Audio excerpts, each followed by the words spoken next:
আমরা নিরপেক্ষ নই। আমরা মুক্তিযুদ্ধের পক্ষে। শুধু দর্শক শ্রোতা, দৃষ্টিকোণ একাত্তরের পক্ষ থেকে আপনাদের স্বাগত জানাই। আজকে আমরা আলোচনা করব, আমি আসলে সরাসরি আলোচনায় চলে যেতে চাই। একটা খুবই গুরুত্বপূর্ণ বিষয়, সেটা হচ্ছে বাংলাদেশের অর্থনীতি। এবং এই অর্থনীতির বিষয়টা আমরা সমস্ত কিছু রাজনীতি নিয়ে কথা বলছি। আহ, আসলে মানুষ মানে স্বাভাবিক জীবনযাত্রা এমনই জেরবার অবস্থা, নিরাপত্তা না থাকলে তো আর কি নিয়ে মানুষ ভাববে। তো এখন আমাদের যে বাংলাদেশের অর্থনীতির যে এই অবস্থা, বাংলাদেশের অর্থনীতির আগামী সময়টা, অর্থনীতি কোন দিকে যাচ্ছে, আমাদের কি অবস্থা হবে, সেটা কিন্তু একটা আমরা আমরা কল্পনা করতে পারছি না।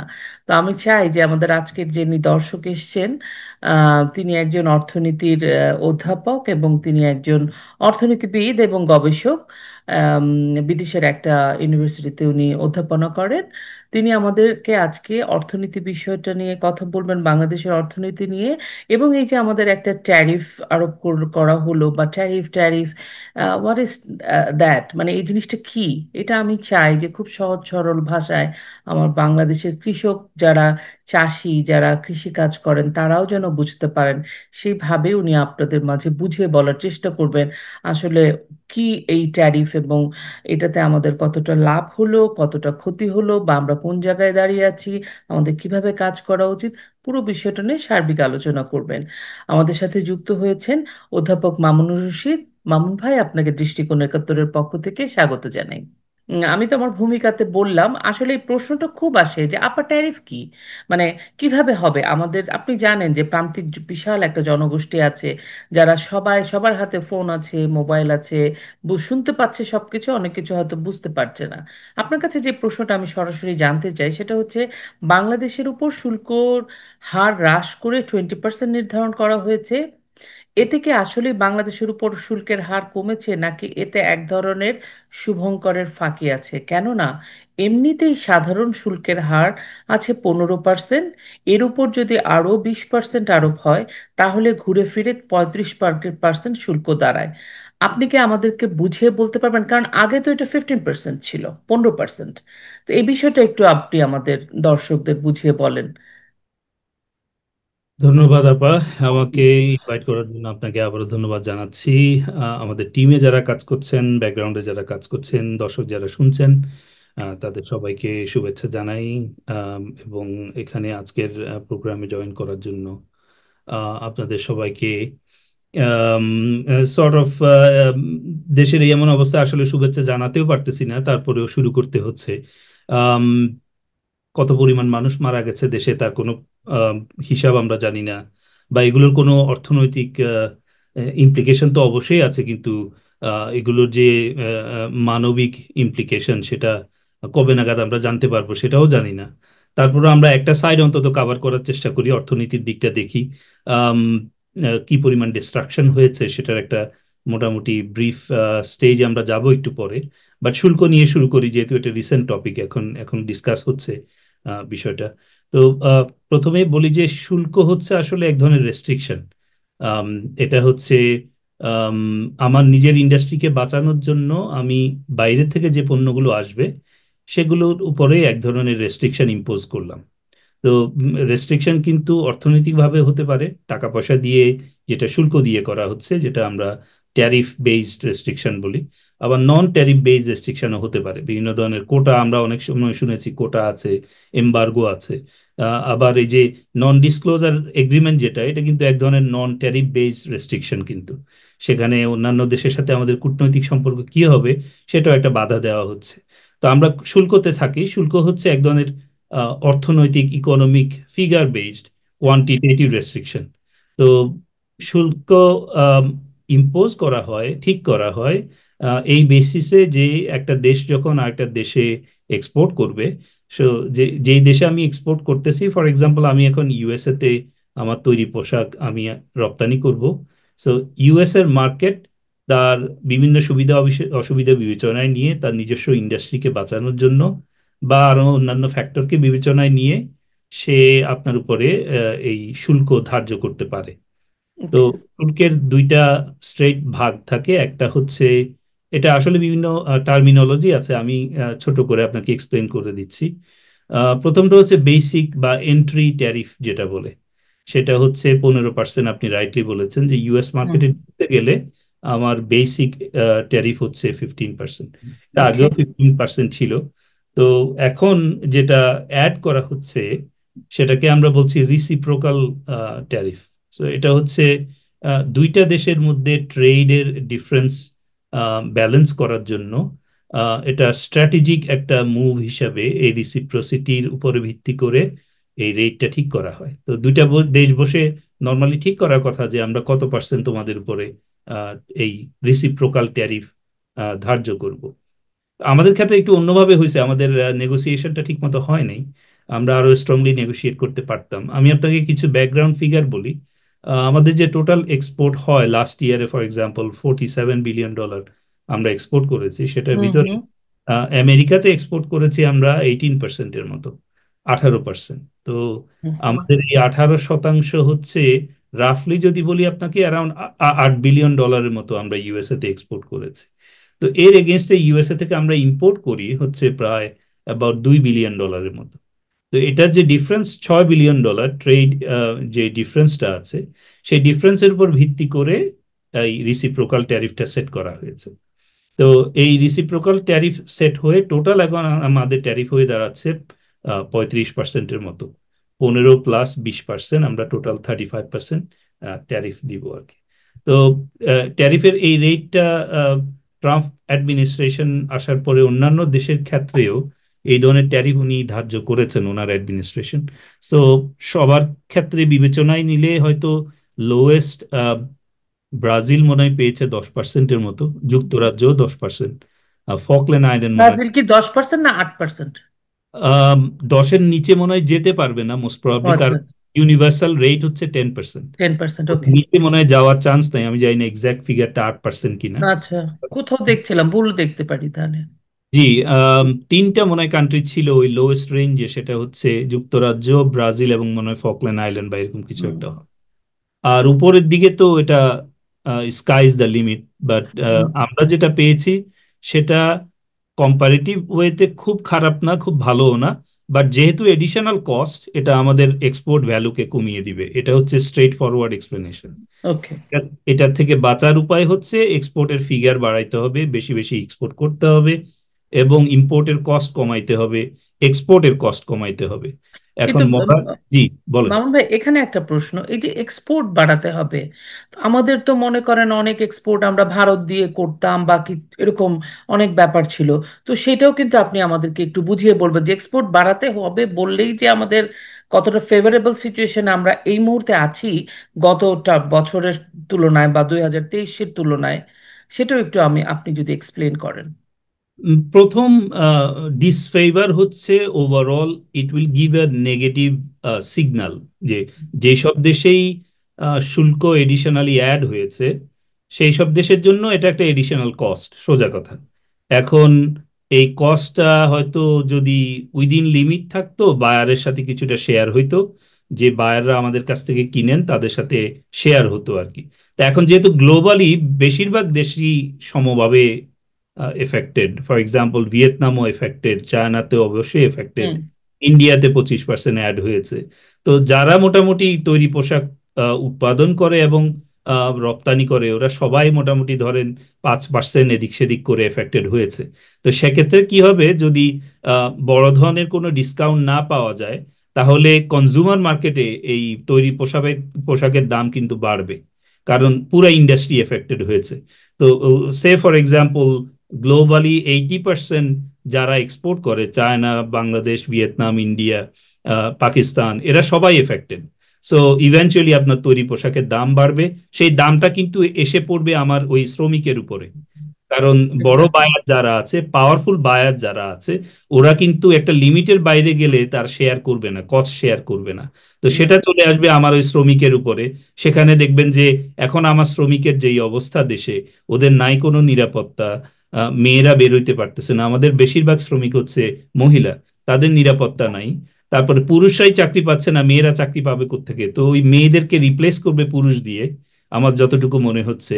এবং তাদের সাথে নেগোসিয়েশন করবে যে আগে 15,000 দিয়েছি, এখন 10 হলে কাজ করো, না হলে কাজ করতে পারবে না, মানুষ বাধ্য হয়ে কাজ করবে।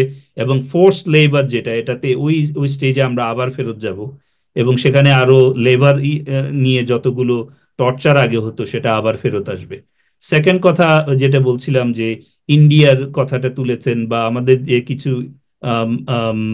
নতুন করে যে কিছু কস্ট অ্যাড হয়েছে, আমরা দুই পক্ষ থেকে, দুই দিক থেকেই কিন্তু রেস্ট্রিকশন পেয়েছি। একটা হচ্ছে যখন অর্ডারগুলো আমরা পাই বাইরে থেকে, তখন এই অর্ডারগুলোকে প্রোডাকশনে নেওয়ার জন্য আমাদের যে র মেটেরিয়ালস দরকার, সব কিন্তু আমরা বাংলাদেশে প্রডিউস করি না, এটা আমরা বাইরের থেকে ইম্পোর্ট করে নিয়ে আসি।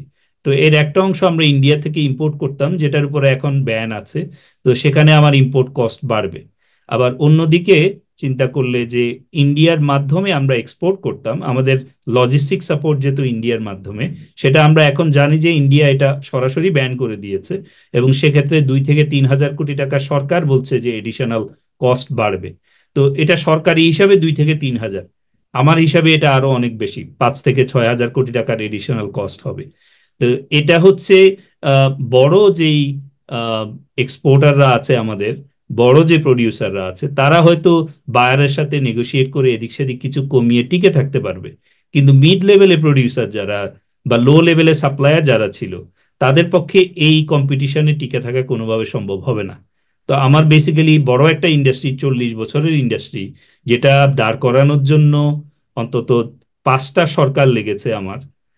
এটা দাঁড় করানোর জন্য আমার কোটি কোটি মানুষের জীবিকা এটার সাথে জড়িত, মহিলা বলেন পুরুষ বলেন। আম, আমার কয়েকটা সিটির পুরো ইনফ্রাস্ট্রাকচার জড়িত এই এই ইন্ডাস্ট্রির সাথে।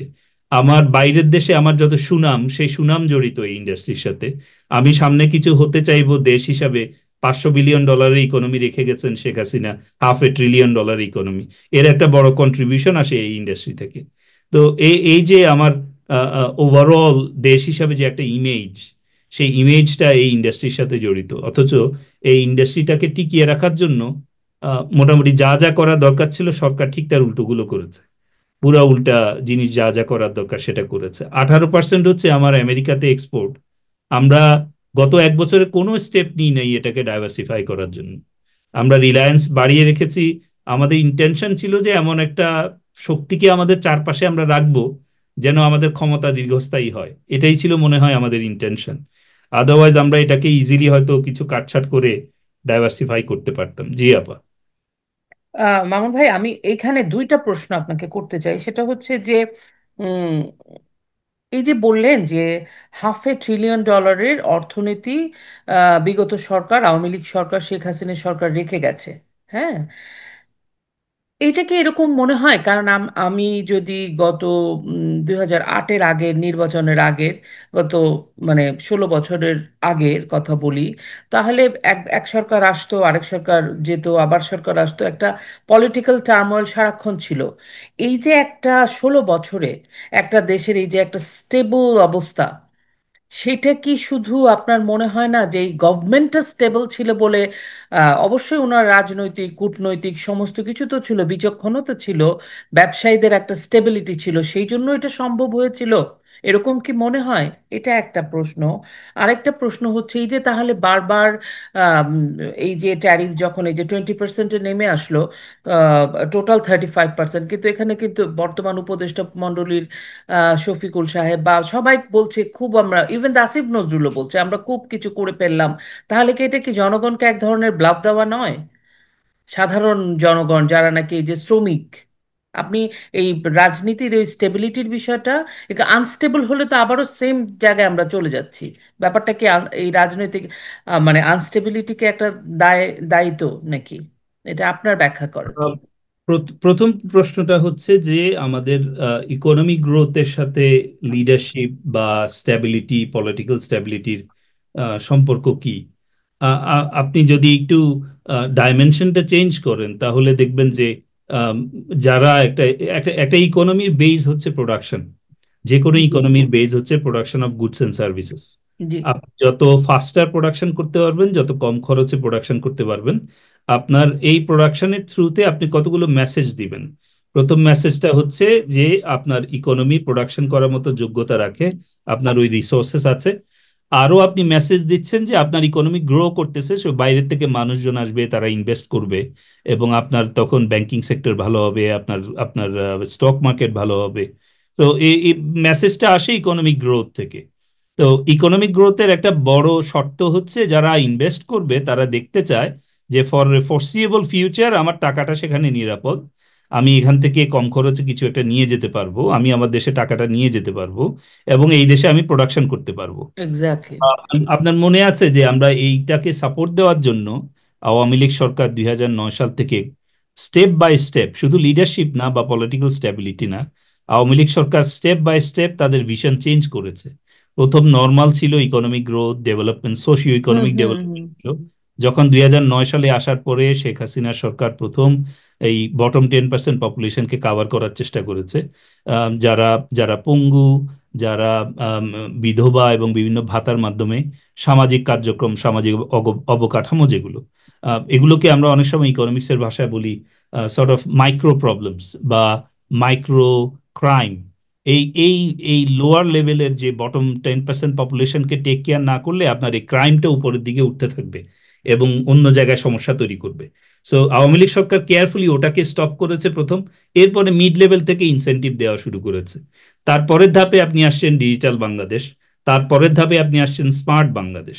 তো এই যে ধাপে ধাপে ট্রান্সফরমেশনটা করা, এটাই বেসিক্যালি সিগন্যাল দিয়েছে বাইরে যে এদের একটা ভিশন আছে। এদের রিসোর্সেস নাই, এদের কোনো খনিজ পদার্থ নাই, কিন্তু এদের ভিশন আছে। এই ভিশন আছে, প্রচুর পরিমাণ লোকাল মার্কেট আছে যেখানে গিয়ে আমি প্রোডাকশন করতে পারবো কম দামে, যেখানে আমি বিক্রি করতে পারবো। একটা জিনিস খেয়াল রাখেন, আমাদের কিন্তু এই যে রেডিমেড গার্মেন্টসে আমরা অনেক বড় বড় সাপ্লায়ারকে সাপ্লাই দিই, কিন্তু ওইসব বড় বড় সাপ্লায়ারের সরাসরি দোকান কিন্তু আমাদের এখানে নাই। তো কেন নাই? কারণ হচ্ছে তারা এখনো জানে যে দে আর প্রডিউসিং নেশন, আমরা হচ্ছে প্রডিউসারদের নেশন, আমরা প্রডিউস করি। হয়তো পুরোপুরি ওই জিনিস আমরা কিনতে পারবো না, আমরা অনেকেই অনেক বড় বড় কোম্পানির জন্য জিনিস তৈরি করি, কিন্তু আমরা হুম। কিনি না এগুলো, বা আমাদের কেনার সামর্থ্য নাই। তো আমাদের ইমপ্রেশনটা কিভাবে গেছে যে we are A producing nation, অথচ এখন দেখেন আমাদের ইমপ্রেশন হচ্ছে আমরা একটা জঙ্গি দেশ। আমাদের ইমপ্রেশন হচ্ছে আমরা আগুন লাগিয়ে দিচ্ছি যেখানে সেখানে। আমাদের ইমপ্রেশন গেছে যে আমরা আমাদের টাকায় গড়ে তোলা ইনফ্রাস্ট্রাকচার ধ্বংস করে দিচ্ছি। এই হচ্ছে আমাদের ইমপ্রেশনের চেঞ্জ। এখন আপনি নিজেই, আমাদের দর্শকদের কাছে আমি প্রশ্ন রেখে যাচ্ছি যে আপনার ইমপ্রেশন যখন আপনি এই ডিস্ট্রাকটিভ ওয়েতে প্রেজেন্ট করবেন এবং সবগুলো সত্যকে আপনি অসত্য বলবেন, যা হচ্ছে সামনে সেটাকে প্রেস ব্রিফিং এ এসে বলবেন জানি না, বলতে পারবো না, সত্য না, এটা আওয়ামী লীগের ষড়যন্ত্র, এটা বিদেশিদের ষড়যন্ত্র, আপনি সব সব সত্যকে যখন এবার বাইপাস করা শুরু করবেন, বাইরের লোকজন তো আর এত বোকা না, ইনভেস্টররা বোকা না, দে নো ইট। তারা জানে যে এটা এদের ভিশন এখন আর নাই, দে লস্ট দেয়ার ভিশন, এদের আর এখানে প্রোডাকশন হবে না। So they switch their plan and they started going out. আপনি এখন কোম্পানিগুলোর অবস্থা দেখেন, বেশিরভাগই বড় বড় ডিভিডেন্ড দিয়ে বের করে নিয়ে যাচ্ছে টাকা। দুইটা বড় কোম্পানি যারা গত 70 বছরে কোনো লস দেখে নাই, একটা কোম্পানির উদাহরণ দিচ্ছি, বাটা। বাটা মনে হয় 84% না জানি 80% লস ডিক্লেয়ার করছে। তারপরে ব্যাট মনে হয় অ্যারাউন্ড 80% লস ডিক্লেয়ার করছে 1 মাসের নোটিশ দিয়ে তাদের ঢাকার ফ্যাক্টরিতে উঠায় দেওয়ার কারণে। তো এগুলো হচ্ছে global company, and they are sending this message back to their country. মেসেজটা ফেরত দিচ্ছে কি? বাংলাদেশের ওই ভিশন এখন আর নাই। দেখেন আমরা এটার সাথে সাথে ইনফ্রাস্ট্রাকচারে কি হেল্প করেছি। গ্রামে একদম অজপাড়া গায়ে, যেখানে আগে টিপসই দিত মানুষ, সেখানে ঘর থেকে বেরোলে সে পাকা রাস্তা দেখতে পাচ্ছে, সে হ্যাঁ। ল্যাম্প দেখতে পাচ্ছে, ইলেকট্রিসিটি আছে। 4,000 মেগাওয়াটের ক্ষমতা 26,000 মেগাওয়াটে আসছে। আমাদের কমপ্লেইনে তো শেষ ছিল না, কুইক রেন্টাল দিয়ে সরকার লুট করে নিয়ে যাচ্ছে, সামিট গ্রুপকে দিয়ে লুট করে নিয়ে যাচ্ছে, আদানিকে দিয়ে লুট করে নিয়ে যাচ্ছে, কিন্তু 4,000 যে 26,000 হয়েছে সেটা কারো খবর নাই। শেখ হাসিনা সব যাওয়ার সময় হেলিকপ্টারে করে নিয়ে গেছে, অথচ এই বাজে আলাপটাও করতেছে তারই এলিভেটেড এক্সপ্রেসওয়েতে বসে, এবং সেই এলিভেটেড এক্সপ্রেসওয়ে আবার তারা আগুন দিয়ে পোড়ায় দিচ্ছে। সো এই হচ্ছে ইকোনমিক গ্রোথের বিষয়টা। পলিটিক্যাল স্ট্যাবিলিটি যদি না আসে, ইকোনমিক গ্রোথ হবে না। আর দ্বিতীয় কথা হচ্ছে, সরি, এটার সাথে একটা কানেক্টেড কথা বলে নিই, এটা এটা আমাদের দর্শকদের জন্য খুব দরকার। যেই পুলিশ মেরেছি আমরা, এই পুলিশ মারার বিচার যদি না হয়, পলিটিক্যাল স্ট্যাবিলিটি বাংলাদেশ আর কোনোদিন চোখে দেখবে না। এটা আপনি লিখে রাখেন, আমি বলে দিলাম আজকে। এগুলো নিয়ে যে মিথ্যাচার হয়েছে, সে যেই মারা যাক, আমাদের ছাত্র মারা গেছে ষড়যন্ত্র করে, আমাদের বাচ্চা কাচ্চা ছেলেপেলেগুলোকে রাস্তায় নামানো হয়েছে, স্কুলের ছেলেপেলেদেরকে রাস্তায় নামানো হয়েছে, যাদের পড়ালেখা করার কথা তাদেরকে শিশু হওয়া সত্ত্বেও, 18 বছরের নিচে হওয়া সত্ত্বেও তাদেরকে রাস্তায় নামানো হয়েছে, তাদেরকে দিয়ে পুলিশ মারানো হয়েছে।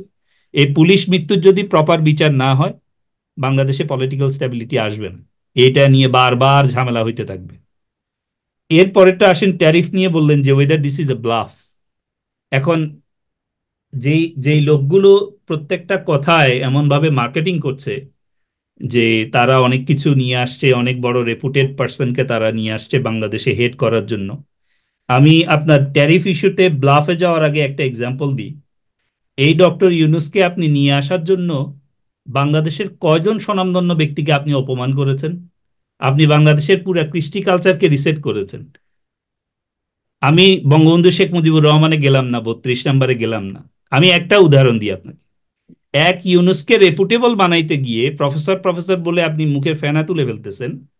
আপনি ওয়ার্ল্ডের 3টা ফরম্যাটে গত 10 বছরে বেস্ট অলরাউন্ডার সাকিবুল হাসানকে অপমান করেছেন। এমন কোনো হেন মামলা নাই যে তার নামে দেন নাই। তা আপনি কিসের বিখ্যাত, কিসের রেপুটেশন তৈরি করতে চাচ্ছেন আপনি? আপনি বিদেশি একজনকে আপনার ঘাড়ের উপরে বসানোর জন্য দেশে যত রেপুটেশন তৈরি করেছেন সব নষ্ট করে দিয়েছেন।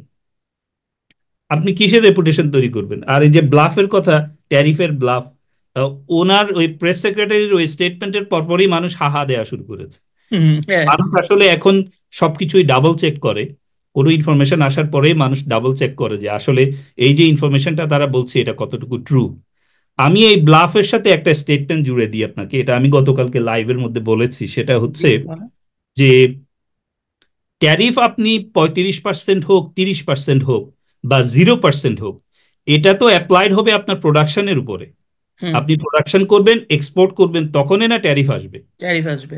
রাইট। আপনার প্রোডাকশন ইকোসিস্টেমই ধ্বংস করে দিয়েছেন আপনি। আপনি ট্যারিফ দিয়ে করবেনটা কি?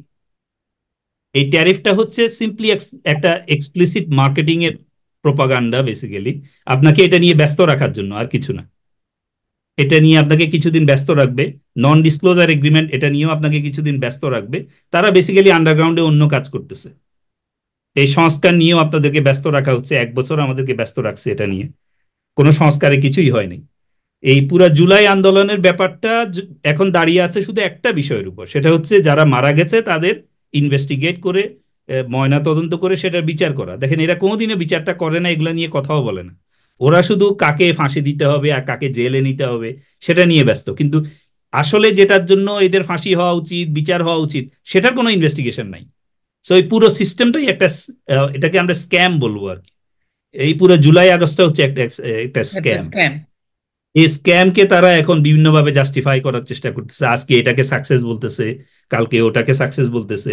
তো আমার উপরে ইউএসএ 20% এক্সট্রা ট্যারিফ চার্জ করতেছে। এটা আমার সাকসেস হয় কিভাবে আমি বুঝলাম না। এটা সাকসেস তখন হইতো যখন ইউএসএ যদি আমাকে বলতো যে তোমার সব গার্মেন্টস আমি কিনে নিব আজকে থেকে, তাইলে আমি বলতাম যে হ্যাঁ, ভালো নেগোসিয়েশন হয়েছে, অন্য কেউ আমার জিনিস কিনতে চাচ্ছে না, চায়নার সাথেও আমি রিলেশনশিপ রাখতে পারবো না, আমাকে রাশিয়ার সাথেও রিলেশনশিপ রাখতে দিবে না, আমার সব কিছু এখন আমেরিকা কিনে নিবে। তাহলে এটা আমার জন্য একটা সাকসেস হইতো। কিন্তু এখন আমাকে এডিশনাল 15 + 20, আমাকে 35% দিতে হবে, সেটা আমার জন্য কিভাবে সাকসেস হয়? আর এটা নিয়ে কথা বলারও দরকার কি? আমার তো প্রোডাকশন নাই। আমি আমার প্রোডাকশন সিস্টেম ভেঙে দিয়েছি। আমার যে জব লস হয়েছে সেখানে নারীদের জব লস হয়েছে 50%-এর উপরে। আমার ইনফর্মাল সেক্টরে 70% নারীর চাকরি নাই। নারীদেরকে আমরা এখন ঘরের মধ্যে বেঁধে রাখার জন্য নিয়ম কানুন করছি, বাজেট দিচ্ছি। নারীরা ঘর থেকে বের হচ্ছে, তারা অপমানিত হচ্ছে। তাদের আসামিদেরকে আমরা ফুলের মালা দিয়ে জেলখানা থেকে নিয়ে আসতেছি, থানা থেকে নিয়ে আসতেছি।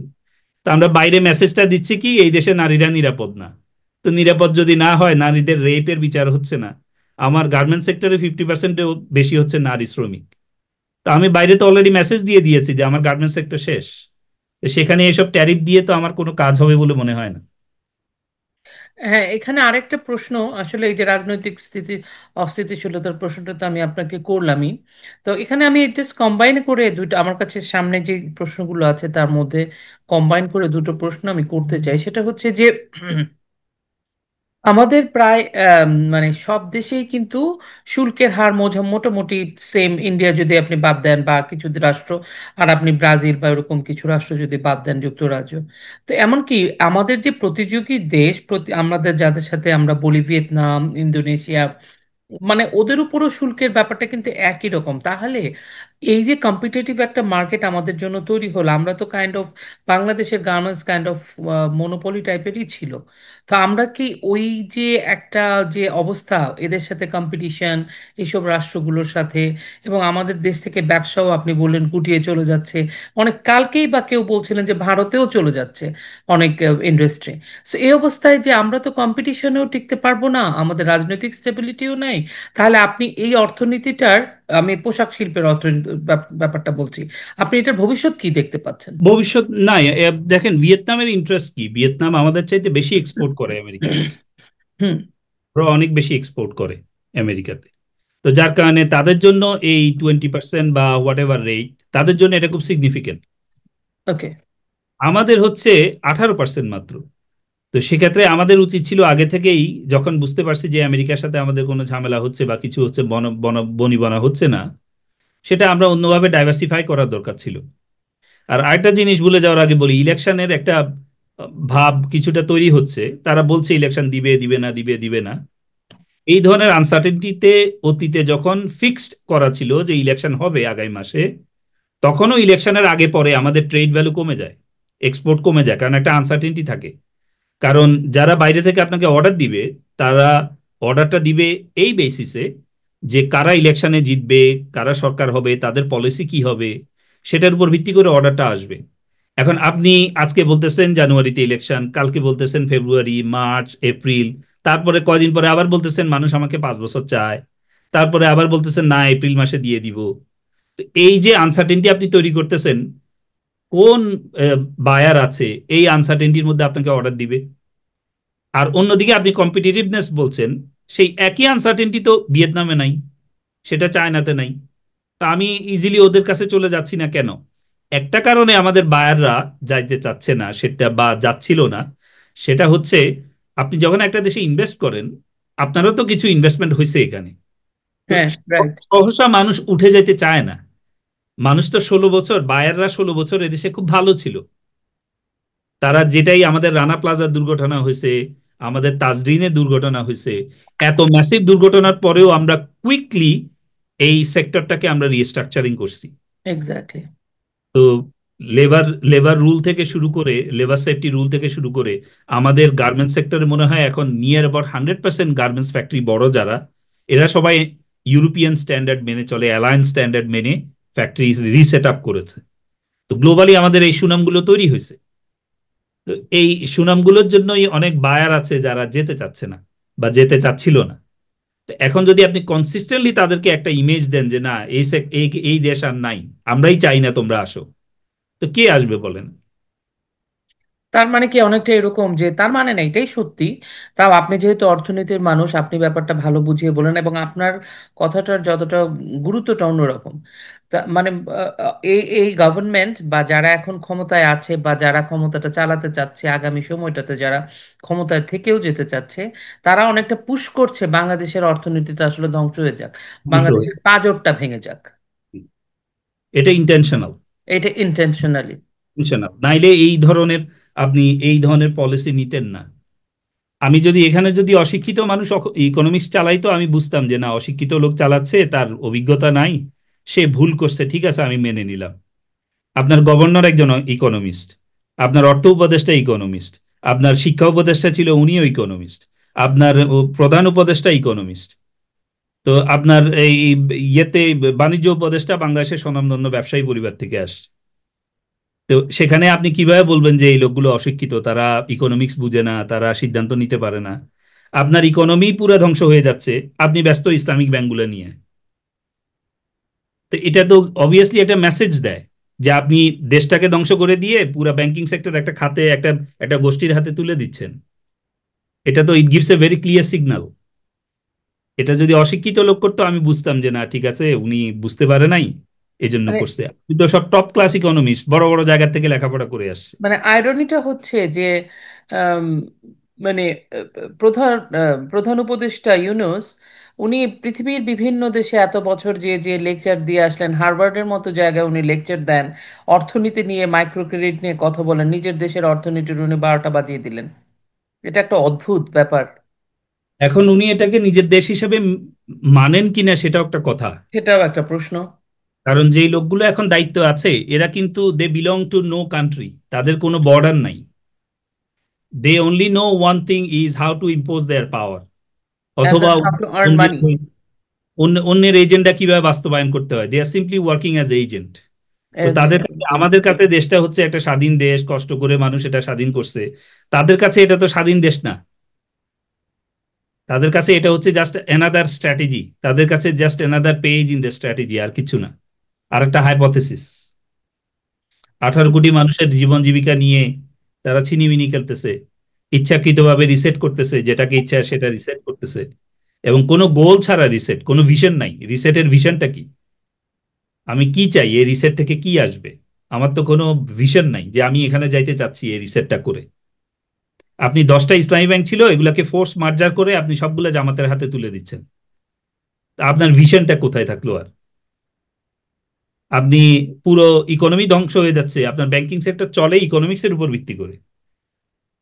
আপনার ইকোনমি শেষ, আপনি ব্যাংকিং সেক্টর নিয়ে পড়ে আছেন, এটা সাকসেস দেখাচ্ছেন সব জায়গায়। আবার কথায় কথায় মিথ্যা কথা বলতেছেন। আপনি বলতেছেন ইনফ্লেশন কমে গেছে, মূল্যস্ফীতি কমে গেছে। 9% থেকে কমে 7.5% হয়েছে ফুড ইনফ্লেশন। ওভারঅল ইনফ্লেশন এখনো 10%-এর কাছাকাছি। তা আপনার ইনফ্লেশন কমে গেছে বলতেছেন, সেটা আপনি কিভাবে ক্যালকুলেট করেছেন? আপনি বেশিরভাগ মানুষ তো কারণ বাজার থেকে হোলসেল রেটে জিনিসপত্র কিনে না। আমি আমার গলির মাথা থেকে কিনি, সেখানে আলুর যা রেট, সেটা কারণ বাজারে নিশ্চয়ই আরো অনেক কম রেটে বিক্রি হচ্ছে। বিক্রি হচ্ছে। তো আপনি ইন্ডিয়া থেকে ইম্পোর্ট করে নিয়ে আসতেছেন কম দামে, সেটাও তো আপনি এই বাস্কেটের মধ্যে ঢুকিয়ে দিয়েছেন ক্যালকুলেশন করার সময়। আর আপনার আপনার উপরে তো আমি বিশ্বাসই করি না, আপনার এই ফিগার আমি বিশ্বাস করবো কেন? মানুষ বলতেছে তাদের 2400 টাকার চাল এখন 3400 টাকায় বিক্রি হচ্ছে, কেন আমি আপনার এই মূল্যস্ফীতির ফিগার বিশ্বাস করব? আমি তো শুধু 1 কেজি পটল দিয়ে আমার সংসার চালাইতে পারবো না, আমাকে তেল কিনতে হবে, চাল কিনতে হবে। আমি শুধু পটল খেয়ে তো থাকতে পারবো না। আর আপনি আপনার ফুড ইনফ্লেশন কমাইতে গিয়ে আমার কৃষক মেরে ফেলতেছেন। আমার কৃষক আগে যেই পটল বিক্রি করতো 40 টাকা কিলো, সে এখন 2 টাকায় ছেড়ে দিয়ে কোন রকম বেঁচে চলে যাচ্ছে, যে আমার আর এই পক্ষে এই প্রোডাকশন করা সম্ভব না। এটা এখন মোমেন্টামের মধ্যে আছে আমার প্রোডাকশন, কৃষি প্রোডাকশন। দেখবেন নেক্সট ইয়ারে আমরা ম্যাসিভ সমস্যার ভিতরে পড়বো, যে কেউ প্রোডাকশনই করতে চাইবে না। কারণ আমার বীজের, আমার যে সার, আমার যে ইরিগেশন সিস্টেম, ওটা পুরো কলাপস করছে। তারপরে কৃষক কষ্ট করে ব্যক্তিগত উদ্যোগে যেটা প্রোডাকশন করতেছে, প্রোডাক্ট প্রাইস কমানোর নাম দিয়ে, শুধু মার্কেটিং কনসেপ্টে, একটা ক্যাম্পেইন কনসেপ্টের নাম দিয়ে আমার কৃষককে আমি ধ্বংস করে দিচ্ছি। কৃষক তার চালের ন্যায্য, ধানের ন্যায্য দাম পাচ্ছে না, তার পণ্যের ন্যায্য দাম পাচ্ছে না।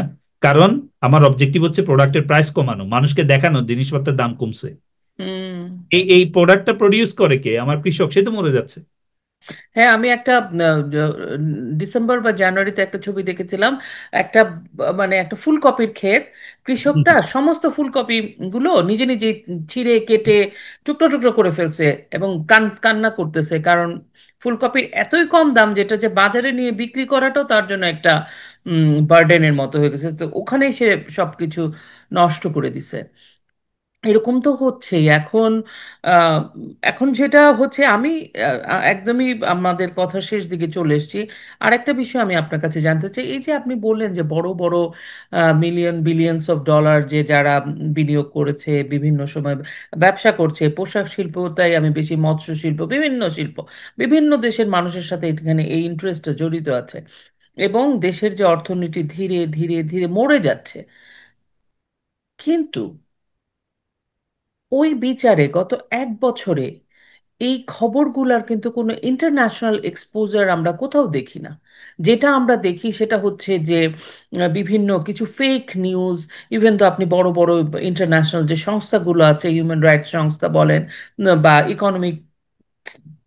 ইকোনমিক্সের উপরেও অনেক বড় বড় সংগঠন আছে, যারা এই যে এই বিষয়গুলো নিয়ে, অর্থনীতি নিয়ে লেখালেখি করেন বা এই বিষয়গুলো ফোকাস করেন, তাদেরকেও তো আমি দেখছি না যে এত বড় একটা বিষয়, এত এত একটা উন্নত জায়গা থেকে, এত একটা ভালো জায়গা থেকে এইরকম ভাবে ডিস্ট্রয় হয়ে যাচ্ছে, এবং এত পৃথিবীর এত এত মানুষের ইন্টারেস্ট, দেশের ইন্টারেস্ট জড়িত, কেউ তো কোনো কিছু বলছে না, উচ্চবাচ্য করছে না। আপনার কি মনে হয় কেন?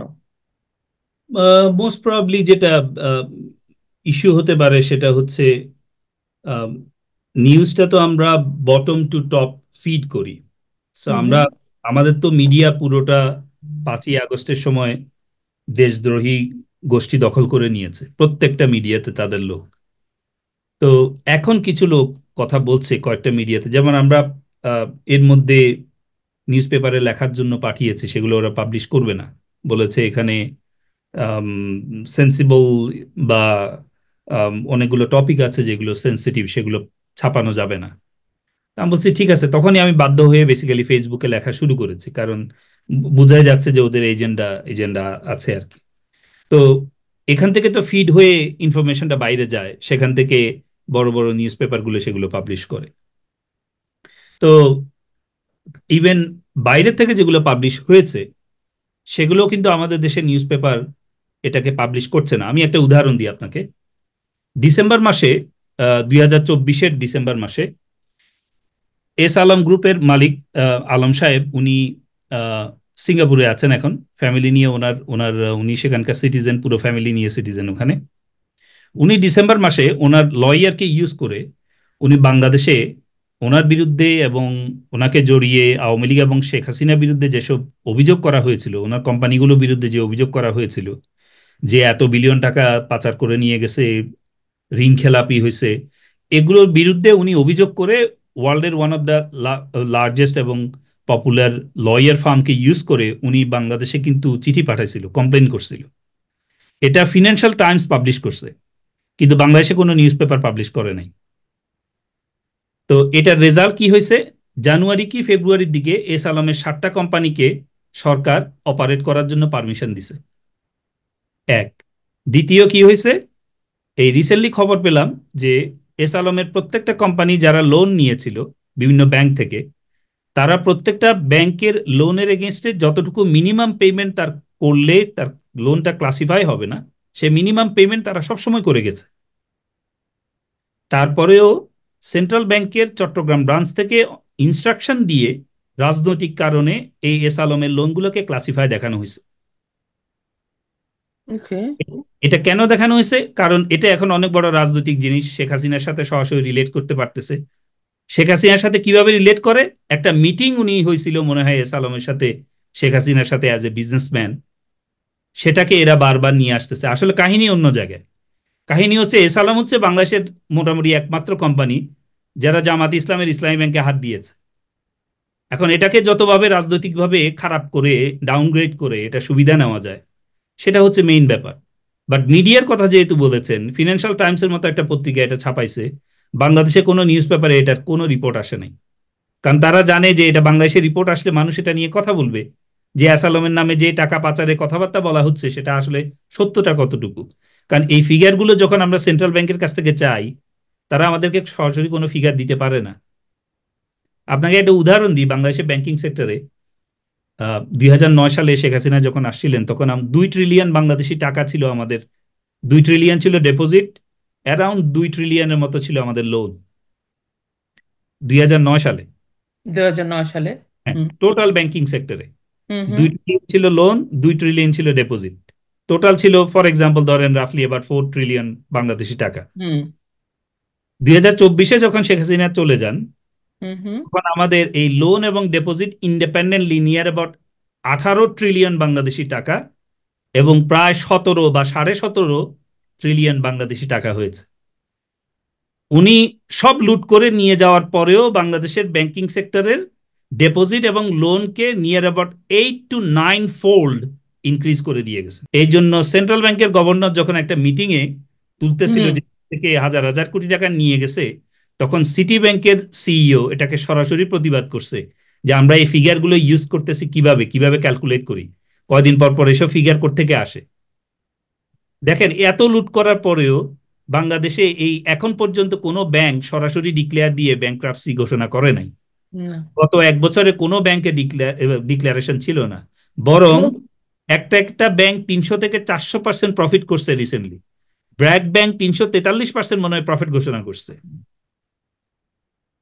সাউথ এবং ইস্ট মনে কোনো হয় একটা একজন জি কোনো বলেন। একটা অর্থ উপদেষ্টা কোনো একটা বক্তব্যে বলেছিলেন যে আমাদের অর্থনীতি অতটা খারাপ না যতটা ভেবেছিলাম, তারপরে কথাটা ঘুরিয়ে ফেলছে ফেলছে পরের স্টেটমেন্টগুলোতে। মনে না আছে এখন আপনার? উনি তো স্টেটমেন্ট দিতে হবে, উনি ওনার ফাঁসি বাঁচাইতে হবে, নাইলে তো উনি বক্তব্য ওনাকে ঘুরিয়ে নিয়ে যাইতে হবে। আচ্ছা। কারণ এই এই কুকর্মের সাথে তো উনিও জড়িত। উনিও তো এটা দায়ভার এড়াইতে পারবে না। ওয়াহিদুদ্দিন মাহমুদ বলেন বা সালেউদ্দিন সাহেব বলেন অথবা আহসান মনসুর বলেন, ওনারা তো এটা দায় দায়িত্ব এড়াইতে পারে না, যেহেতু ওনারা অ্যাডভাইজার হয়েছেন। উনি তো পরে বলতে পারবে না সরকার পরিবর্তন হইলে যে হ্যাঁ আমারে ফোর্স করছে এই জন্য আমি আসছি। তবে আনফরচুনেট যে ওনারা, মানে আমি যখন ওনারা হইছেন আমি খুব অবাক হয়ে গেছি আর কি।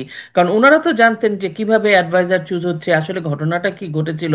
না না, কিছু কিছু ওনারা নাম সব একই পক্ষের লোক। একই পক্ষের, কিছু কিছু নাম আমাকে, মানে এই বয়সে এসে আমার কাছে, আমার কাছে মনে হয়েছে এতটা না নামলেও বোধহয় হতো তাদের জন্য, এরকম মনে হয়। কিন্তু আমি আমি খুব মজা পাচ্ছি, অনেক কিছু অর্থনীতির বিষয় তো, অনেক কিছু আমার কিছু জানি, কিছু আমি আপনার কাছ থেকে নতুন জানতে পারছি। মামুন ভাই, আমার মনে হয় যে আমাদের এটা একটু কন্টিনিউ করতে হবে কথাটা, মানে আমরা একটু বারবার বসে। জি। আমি দুইটা সেন্টেন্স বলে আপনাকে একটু ইয়ে করতে চাই আমাদের দর্শকদের জন্য। একটা জি হচ্ছে, বলেন। দেখেন এর পরপরই কিন্তু ওই জি। $16 বিলিয়ন প্রতি বছর এটা শ্বেতপত্র কিন্তু গায়েব হয়ে গেছে ইন্টারনেট থেকে। ওই যে জি জি, $16 বিলিয়ন প্রতি বছর শেখ হাসিনা নিয়ে গেছেন, এটা নিয়ে এখন আর গেছে নাই। ওই যে দেবপ্রিয়ের। জি জি, এটা এখন আর নাই। হ্যাঁ, ওইটা তো। হ্যাঁ, এটা গায়েব হয়ে গেছে এখন। এটা নিয়ে এখন আর কোনো কথাবার্তা নাই, কারণ এটা ওইটা এখন, ইন্টারনেটে আর নেই। না না, এটা এখন আর প্রমাণ দিতে পারতেছে না তো। আচ্ছা। তো ওই যে সেন্ট্রাল ব্যাংক গভর্নর বিদেশ থেকে আসার পরে বলছে যে এটা $16 বিলিয়ন না, এটা হচ্ছে ষোলো হুম। বছরে $18 বিলিয়ন। 18 বিলি, হ্যাঁ হ্যাঁ হ্যাঁ। তার মানে হচ্ছে 16 বিলিয়ন থেকে এটা নেমে গেছে $1 বিলিয়ন। এখন তো এটার প্রমাণ দিতে পারতেছে না, এটা গায়েব করে দিছে এক। তারপরে শুরু করছে নতুন হিসাব, এখন সিপিডি কে দিয়ে বলাচ্ছে, ফাহমিদাকে দিয়ে বলাইছে রিসেন্টলি, ডক্টর ফাহমিদাকে দিয়ে, হুম যে শেখ হাসিনা যাওয়ার সময় অনেক লোন রেখে গেছে বাংলাদেশের জন্য, হুম অনেক ঋণ করে গেছে বাংলাদেশিদের জন্য। হুম এখন সাধারণ মানুষের চিন্তা ভাবনা, এটা অবশ্যই অনেক ঋণ করে গেছে, হ্যাঁ অনেক টাকা ঋণ করে গেছে। তো যাক, অন্তত এটা বলে নাই যে শেখ হাসিনা সব ঋণ পকেটে করে নিয়ে গেছে, এটা অন্তত বলে নাই আর কি। তো এরা তো আসলে জ্ঞান পাপিত, সরাসরি ইনফরমেশন বলে না। আমি আপনাকে আপনার দর্শকদের জন্য বলছি, বাংলাদেশের ডেট টু জিডিপি রেশিও হচ্ছে 35%-এর নিচে। This is one of the best example in the world, যে হুম এত কম ডেট টু জিডিপি রেশিও নিয়ে এই পরিমাণ গ্রোথ সম্ভব। এই বুদ্ধিপাপীরা এই জিনিসগুলো কোনোদিন বলতে চায় না ডিটেলস। বাংলাদেশের মতো এত কম ডেট টু জিডিপি রেশিও নিয়ে কেউ এত সামনের দিকে এগোয়নি। আপনি জাপান টাপানের ডেট টু জিডিপি রেশিও দেখেন 263%, সিঙ্গাপুরের মনে হয় 150 বা 180%-এর মতো। তার মানে তাদের 100 টাকায় 180 টাকা লোন। 100 টাকায় 80 টাকা লোন হয়। আমাদের সরকারের লোন হচ্ছে 100 টাকায় মাত্র 35 টাকা। তো মিথ্যাকে, প্রোপাগান্ডাকে এমন ভাবে তারা, মানে মিথ্যাগুলোকে প্রচার করেছে, এটা আনবিলিভেবল। শেখ হাসিনা কোনো ঋণ করে যায় নাই। শেখ হাসিনার যা ঋণ, সেটা আমাদের চোখের সামনে ট্যানজিবল ডেভেলপমেন্ট হিসেবে আমরা দেখতে পাচ্ছি। এবং আরেকটা কথা বলি, শেখ হাসিনা যদি কোনো ঋণ করে গিয়ে থাকেন, প্রত্যেকটা ঋণের ইনস্টলমেন্ট উনি পে করে গেছেন। উনি তেল কিনেছেন, সেটা পয়সা দিয়ে গেছেন উনি। আমাদের কোনো পেমেন্টে আমাদের কোনো ডিফল্ট ছিল না। এই যে একটা কথা বলা হয়েছে যে হ্যাঁ শেখ হাসিনা ঋণ করে গেছে, শোধ করতে পারতেছি না, আমরা 6-7 বিলিয়ন ডলার, $8 বিলিয়ন খরচ হয়েছে এগুলো শোধ করতে। সরকার যেহেতু 2 নাম্বারি করে দখল করছেন, এখন কি পেমেন্টও শেখ হাসিনাকে দিতে হবে? শেখ হাসিনা তো এখন সরকার প্রধান না, সে কেন আপনার পয়সা দিতে যাবে? শেখ হাসিনার সময় পর্যন্ত তার সকল পেমেন্ট দেওয়া ছিল, 1 টাকাও কোনো ডিফল্ট ছিল না। এদের মিথ্যা বলার স্বভাব, তো এরা মিথ্যা বলেই যাচ্ছে। কিছু মানুষ খাচ্ছে এগুলা, একটার পর একটা টপিক চেঞ্জ করতেছে মুভির মতো। প্রথমে শুরু করছে $16 বিলিয়ন, খায় নাই। তারপরে এস আলম, সেটাও খাওয়া যাচ্ছে না। এরপর শুরু করছে ঋণ রেখে গেছে, এটাও মার্কেটে টিকাইতে পারতেছে না। এরা বেসিক্যালি সময় ক্ষেপণ করতেছে কোনো একটা নির্দিষ্ট পয়েন্টের জন্য। দে আর ওয়েস্টিং আওয়ার টাইম। যখন ওই কাজটা হয়ে যাবে, তারা দেখবেন সবাই একসাথে গায়েব হয়ে গেছে। বাট তার মধ্যে আমাদের ইকোনমিটাকে ওরা প্রোঅ্যাক্টিভলি ধ্বংস করে দিয়ে গেল আর কি। আমাদের যে ক্যাপাসিটি ছিল, কম্পিটিটিভনেস ছিল, সাহস ছিল আমাদের, যে আমরা হ্যাঁ ঠিক আছে টাকা নেই আমরা করব এটা, সেই সাহসটাকে ধ্বংস করে দিয়ে গেছে। মামুন ভাই, অনেক কিছু জানতেও পারলাম, আবার মনটা না এমনিই খারাপ থাকে, আরো একদম মানে মনটা একদম ডিপ্রেসড হয়ে গেলাম আপনার কথাগুলো শুনে। মানে দেশটাকে একদম শেষ করে দিল। আমি আপনি তারপরে তো খেটে খাওয়া মানুষ, বা আমাদের একটা যোগ্যতা আছে, আমরা করে খাচ্ছি। আমাদের তো 50% মানুষ আনস্কিল্ড। আনস্কিল বলেন আপনি? ওরা কি করবে বলেন? দেশে 50% মানুষ আনস্কিল্ড, ওরা কি করবে? শেখ হাসিনা আর আওয়ামী লীগ কি এটা সারাদিন দিবর এরা দায় নিতে থাকবে? আপনি চুরি করে দেশকে বিপদে ফেলবেন আর শেখ হাসিনা এসে এটা দায় নিবে সারা প্রত্যেকবার? বঙ্গবন্ধু পরিবারের লোকজন শুধু দায়ই নিতে থাকবে আর এটাকে উঠাবে, তারপরে আবার আপনারা চুরি করবেন, আবার দায় নিবে। এইভাবে চলতে থাকবে একটা দেশ? কয়দিন পর পরই মিলিটারি হানা, কয়দিন পর পর সেনা সমর্থিত সরকার, এগুলো করে কয়দিন যাবেন আপনি? দেশ আপনার থেকেই বিদায় করে দিল, মানে এত উম, আমরা এই যে লাস্ট স্টেটমেন্টটা বলি, দেখেন এই যে চোখের আড়ালেই আমাদের দেশ অনেকগুলো দেশের চাইতে উপরে উঠে গিয়েছিল। আমাদের জিডিপি সিঙ্গাপুরের চাইতে বেশি ছিল, মালয়েশিয়ার চাইতে বেশি ছিল, থাইল্যান্ডের চাইতে বেশি ছিল। হুম। তো আমাদের কি খারাপ হচ্ছিল যে আমাদের এতই গণতন্ত্রের দরকার হইলো যে দেশটাই আমরা আরেকজনের হাতে তুলে দিচ্ছি? আপনাকে ধন্যবাদ আপা। অনেক ধন্যবাদ মামুন ভাই। আমরা একটু চেষ্টা করব যে সপ্তাহে একবার অন্তত আপনার সাথে বসতে পারি, এবং অর্থনীতিটা নিয়ে একটু কথা বলতে পারি। হুম। তাহলে জি। আমরা যেখান থেকে আজকে শেষ করলাম সেখান থেকে আরো অনেকগুলো প্রশ্ন আমার মনে এসছে। আমার ধারণা আমার দর্শকরা, আমাদের দর্শকরা, আমার বাংলাদেশের মানুষ যদি শোনে, ওদেরও ভালো হবে, তারা বুঝতে পারবে। কারণ দিন শেষে মানুষকেই ঘুরে দাঁড়াতে হবে, হাতে হাত মিলিয়ে ঐক্যবদ্ধ হতে ঠিক। হবে। অনেক ধন্যবাদ মামুন ভাই, আপনার সময়ের জন্য। দৃষ্টিকোণ একাত্তরের পক্ষ থেকে কৃতজ্ঞতা জানাই। আবার কথা হবে। ভালো থাকবেন। ধন্যবাদ ভালো আপা। থাকবেন। শুধু দর্শক শ্রোতা, আশা করি আজকের এত তথ্যবহুল আলোচনা, বিশেষ করে বাংলাদেশের অর্থনীতি, একটা যে কোনো কিছু, অর্থনীতি একটা খুবই গুরুত্বপূর্ণ মানে মেইন স্তম্ভ, যেটার উপরে আমাদের বাংলাদেশটা গ্রো করছিল। আমরা আমরা সাধারণ মানুষ অর্থনীতির অত বুঝি না, কিন্তু এটা বুঝি যে আমাদের দেশটা খুব ভালো চলছিল, সবাই খুব ভালো ছিলাম। অর্থনৈতিকভাবে মানে আমাদের কোনো অত অসুবিধা ছিল না, কেউ দরিদ্র ছিলাম না, দরিদ্র সীমার নিচে ছিলাম না। আমাদের আশ্রয়ন ছিল, আমাদের সোশ্যাল বেনিফিটস ছিল, এগুলো সব বন্ধ হয়ে গেল।